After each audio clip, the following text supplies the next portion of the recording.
The First Book of Samuel. Now there was a certain man of Ramathaim Zophim, of the mountains of Ephraim, and his name was Elkanah, the son of Jeroham, the son of Elihu, the son of Tohu, the son of Zuph, an Ephraimite, and he had 2 wives.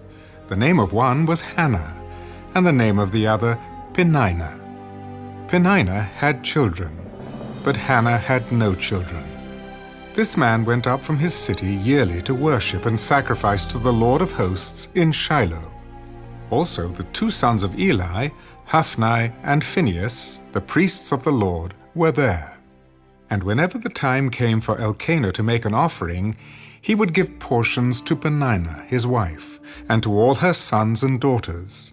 But to Hannah he would give a double portion, for he loved Hannah, although the Lord had closed her womb. And her rival also provoked her severely to make her miserable, because the Lord had closed her womb. So it was, year by year, when she went up to the house of the Lord, that she provoked her. Therefore she wept, and did not eat. Then Elkanah, her husband, said to her, "Hannah, why do you weep? Why do you not eat? And why is your heart grieved? Am I not better to you than 10 sons?" So Hannah arose after they had finished eating and drinking in Shiloh. Now Eli the priest was sitting on the seat by the doorpost of the tabernacle of the Lord. And she was in bitterness of soul, and prayed to the Lord and wept in anguish. Then she made a vow.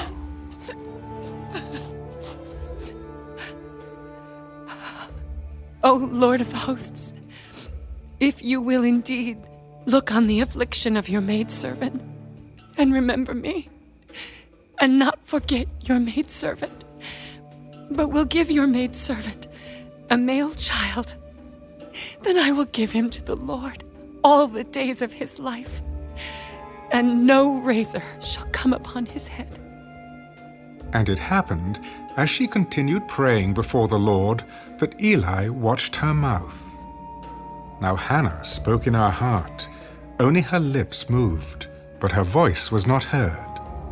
Therefore Eli thought she was drunk. How long will you be drunk? Put your wine away from you. No, my lord. I am a woman of sorrowful spirit. I have drunk neither wine nor intoxicating drink, but have poured out my soul before the Lord. Do not consider your maidservant a wicked woman, for out of the abundance of my complaint and grief I have spoken until now. Go in peace. And the God of Israel grant your petition which you have asked of him. Let your maidservant find favor in your sight. So the woman went her way and ate, and her face was no longer sad. Then they rose early in the morning and worshipped before the Lord, and returned and came to their house at Ramah. And Elkanah knew Hannah his wife, and the Lord remembered her. So it came to pass, in the process of time, that Hannah conceived and bore a son, and called his name Samuel. Because I have asked for him from the Lord. Now the man Elkanah and all his house went up to offer to the Lord the yearly sacrifice and his vow. But Hannah did not go up, for she said to her husband, Not until the child is weaned. Then I will take him that he may appear before the Lord and remain there forever. So Elkanah, her husband, said to her, Do what seems best to you. Wait until you have weaned him. Only let the Lord establish his word. Then the woman stayed and nursed her son until she had weaned him. Now when she had weaned him, she took him up with her with 3 bulls, 1 ephah of flour, and a skin of wine, and brought him to the house of the Lord in Shiloh. And the child was young. Then they slaughtered a bull, and brought the child to Eli. Oh, my Lord, as your soul lives, my Lord, I am the woman who stood by you here, praying to the Lord. For this child I prayed, and the Lord has granted me my petition which I asked of him. Therefore, I also have lent him to the Lord. As long as he lives, he shall be lent to the Lord. So they worshipped the Lord there.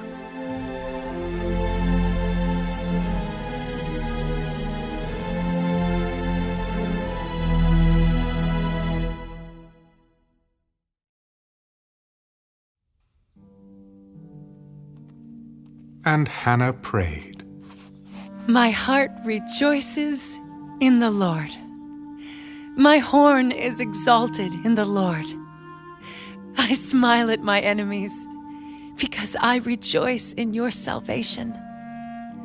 No one is holy like the Lord, for there is none besides you. Nor is there any rock like our God. Talk no more so very proudly. Let no arrogance come from your mouth, for the Lord is the God of knowledge, and by him actions are weighed. The bows of the mighty men are broken, and those who stumbled are girded with strength.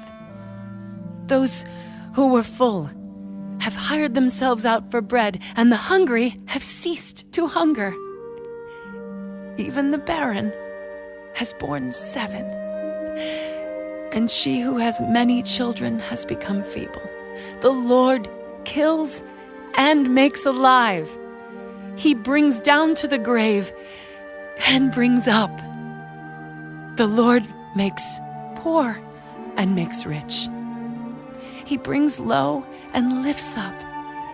He raises the poor from the dust and lifts the beggar from the ash heap to set them among princes and make them inherit the throne of glory. For the pillars of the earth are the Lord's, and he has set the world upon them. He will guard the feet of his saints, but the wicked shall be silent in darkness. For by strength no man shall prevail. The adversaries of the Lord shall be broken in pieces.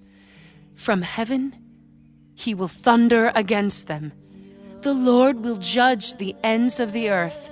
He will give strength to his king and exalt the horn of his anointed. Then Elkanah went to his house at Ramah, but the child ministered to the Lord before Eli the priest. Now the sons of Eli were corrupt. They did not know the Lord. And the priest's custom with the people was that when any man offered a sacrifice, the priest's servant would come with a 3-pronged flesh hook in his hand while the meat was boiling. Then he would thrust it into the pan or kettle or cauldron or pot, and the priest would take for himself all that the flesh hook brought up. So they did in Shiloh to all the Israelites who came there. Also, before they burned the fat, the priest's servant would come and say to the man who sacrificed, Give meat for roasting to the priest, for he will not take boiled meat from you, but raw. And if the man said to him, They should really burn the fat first, then you may take as much as your heart desires. he would then answer him, No, but you must give it now, and if not, I will take it by force. Therefore the sin of the young men was very great before the Lord, for men abhorred the offering of the Lord. But Samuel ministered before the Lord even as a child, wearing a linen ephod. Moreover, his mother used to make him a little robe and bring it to him year by year when she came up with her husband to offer the yearly sacrifice. And Eli would bless Elkanah and his wife. The Lord give you descendants from this woman for the loan that was given to the Lord. Then they would go to their own home, and the Lord visited Hannah so that she conceived and bore 3 sons and 2 daughters. Meanwhile, the child Samuel grew before the Lord. Now Eli was very old, And he heard everything his sons did to all Israel, and how they lay with the women who assembled at the door of the tabernacle of meeting. Why do you do such things? For I hear of your evil dealings from all the people. No, my sons, for it is not a good report that I hear. You make the Lord's people transgress. If one man sins against another, God will judge him. But if a man sins against the Lord, who will intercede for him? Nevertheless, they did not heed the voice of their father, because the Lord desired to kill them. And the child Samuel grew in stature and in favor, both with the Lord and men. Then a man of God came to Eli and said to him, Thus says the Lord, did I not clearly reveal myself to the house of your father when they were in Egypt in Pharaoh's house? Did I not choose him out of all the tribes of Israel to be my priest, to offer upon my altar, to burn incense, and to wear an ephod before me? And did I not give to the house of your father all the offerings of the children of Israel made by fire? Why do you kick at my sacrifice and my offering which I have commanded in my dwelling place, and honor your sons more than me, to make yourselves fat with the best of all the offerings of Israel, my people? Therefore, the Lord God of Israel says, I said indeed that your house and the house of your father would walk before me forever. But now the Lord says, far be it from me, for those who honor me I will honor, and those who despise me shall be lightly esteemed. Behold, the days are coming that I will cut off your arm and the arm of your father's house, so that there will not be an old man in your house. And you will see an enemy in my dwelling place, despite all the good which God does for Israel. And there shall not be an old man in your house forever. But any of your men whom I do not cut off from my altar shall consume your eyes and grieve your heart. And all the descendants of your house shall die in the flower of their age. Now this shall be a sign to you that will come upon your two sons, on Hophni and Phinehas. In one day they shall die, both of them. Then I will raise up for myself a faithful priest who shall do according to what is in my heart and in my mind. I will build him a sure house, and he shall walk before my anointed forever. And it shall come to pass that everyone who is left in your house will come and bow down to him for a piece of silver and a morsel of bread, and say, please, put me in one of the priestly positions, that I may eat a piece of bread.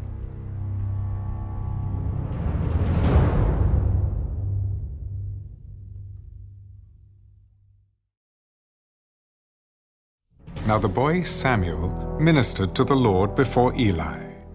And the word of the Lord was rare in those days. There was no widespread revelation. And it came to pass at that time, while Eli was lying down in his place, and when his eyes had begun to grow so dim that he could not see, and before the lamp of God went out in the tabernacle of the Lord where the ark of God was, and while Samuel was lying down, that the Lord called Samuel. And he answered, Here I am. So he ran to Eli. Here I am, for you called me. I did not call. Lie down again. And he went and lay down. Then the Lord called yet again, Samuel. So Samuel arose and went to Eli. Here I am, for you called me. I did not call, my son. Lie down again. Now Samuel did not yet know the Lord, nor was the word of the Lord yet revealed to him. And the Lord called Samuel again the third time. So he arose and went to Eli. Here I am, for you did call me. Then Eli perceived that the Lord had called the boy. Go, lie down, and it shall be, if he calls you, that you must say, Speak, Lord, for your servant hears. So Samuel went and lay down in his place. Now the Lord came and stood and called as at other times. Samuel, Samuel. Speak, for your servant hears. Behold, I will do something in Israel, at which both ears of everyone who hears it will tingle. In that day I will perform against Eli all that I have spoken concerning his house, from beginning to end. For I have told him that I will judge his house forever, for the iniquity which he knows, because his sons made themselves vile, and he did not restrain them. And therefore I have sworn to the house of Eli, that the iniquity of Eli's house shall not be atoned for by sacrifice or offering forever. So Samuel lay down until morning and opened the doors of the house of the Lord.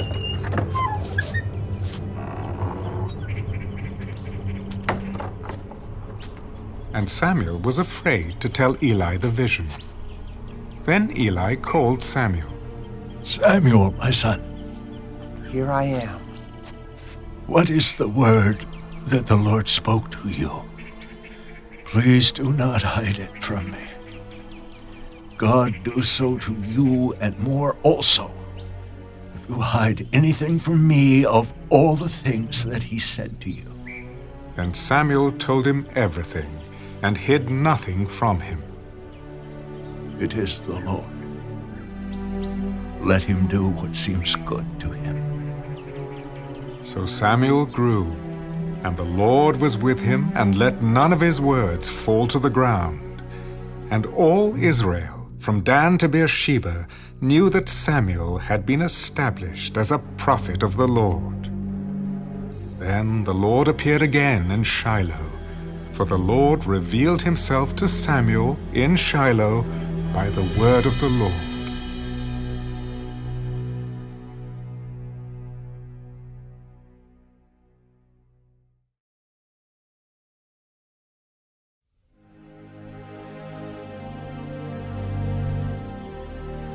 And the word of Samuel came to all Israel. Now Israel went out to battle against the Philistines, and encamped beside Ebenezer, and the Philistines encamped in Aphek. Then the Philistines put themselves in battle array against Israel. And when they joined battle, Israel was defeated by the Philistines, who killed about 4,000 men of the army in the field. And when the people had come into the camp, the elders of Israel said, Why has the Lord defeated us today before the Philistines? Let us bring the ark of the covenant of the Lord from Shiloh to us, that when it comes among us, it may save us from the hand of our enemies. So the people sent to Shiloh, that they might bring from there the ark of the covenant of the Lord of hosts, who dwells between the cherubim. And the two sons of Eli, Hophni and Phinehas, were there with the ark of the covenant of God. And when the ark of the covenant of the Lord came into the camp, all Israel shouted so loudly that the earth shook. Now when the Philistines heard the noise of the shout, they said, What does the sound of this great shout in the camp of the Hebrews mean? Then they understood that the ark of the Lord had come into the camp. So the Philistines were afraid, for they said, God has come into the camp. Woe to us! for such a thing has never happened before. Woe to us! Who will deliver us from the hand of these mighty gods? These are the gods who struck the Egyptians with all the plagues in the wilderness. Be strong and conduct yourselves like men, you Philistines, that you do not become servants of the Hebrews, as they have been to you. Conduct yourselves like men and fight. So the Philistines fought, and Israel was defeated, and every man fled to his tent. There was a very great slaughter, and there fell of Israel 30,000 foot soldiers. Also, the ark of God was captured, and the two sons of Eli, Hophni and Phinehas, died. Then a man of Benjamin ran from the battle line the same day and came to Shiloh with his clothes torn and dirt on his head. Now when he came, there was Eli, sitting on a seat by the wayside watching, for his heart trembled for the ark of God. And when the man came into the city and told it, all the city cried out. When Eli heard the noise of the outcry, he said, "What does the sound of this tumult mean?" And the man came quickly and told Eli. Eli was 98 years old, and his eyes were so dim that they could not see. Then the man said to Eli,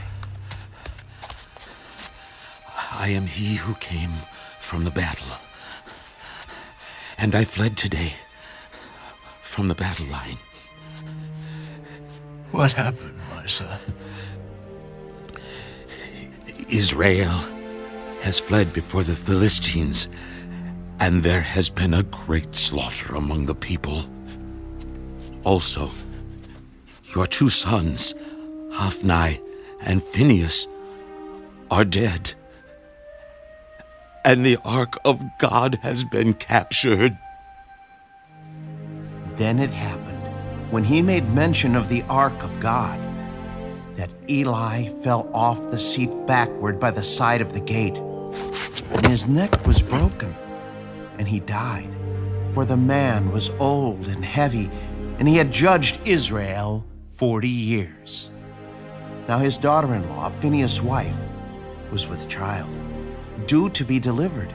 And when she heard the news that the ark of God was captured, that her father-in-law and her husband were dead, she bowed herself and gave birth, for her labor pains came upon her. And about the time of her death, the women who stood by her said to her, Do not fear, for you have borne a son. But she did not answer, nor did she regard it. Then she named the child Ichabod. The glory has departed from Israel, because the ark of God had been captured, and because of her father-in-law and her husband. The glory has departed from Israel, for the ark of God has been captured.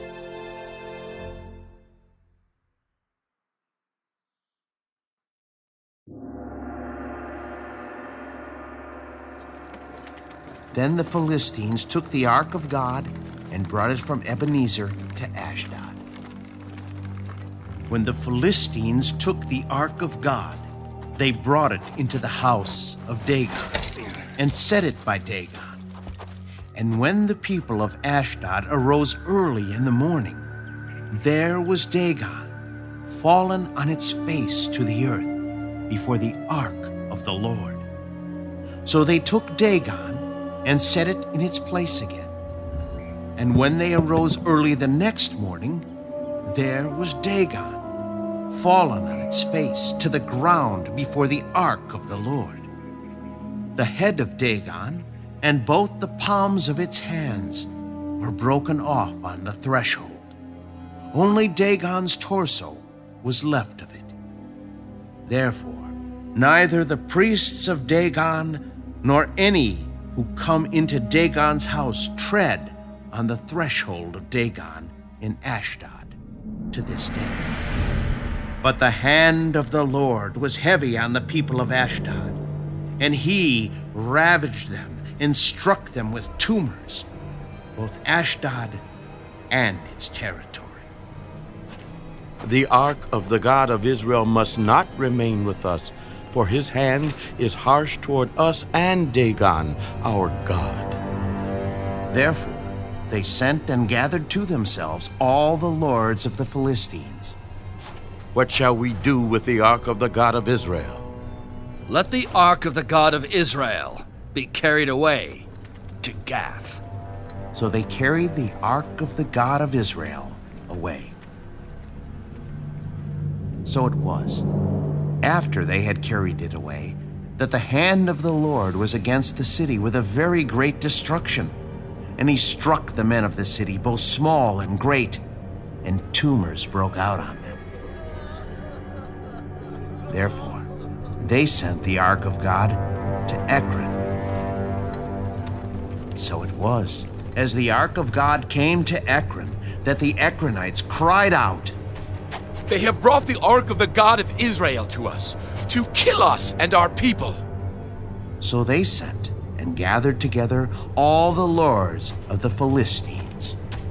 "Send away the ark of the God of Israel, and let it go back to its own place, so that it does not kill us and our people." For there was a deadly destruction throughout all the city. The hand of God was very heavy there, and the men who did not die were stricken with the tumors, and the cry of the city went up to heaven.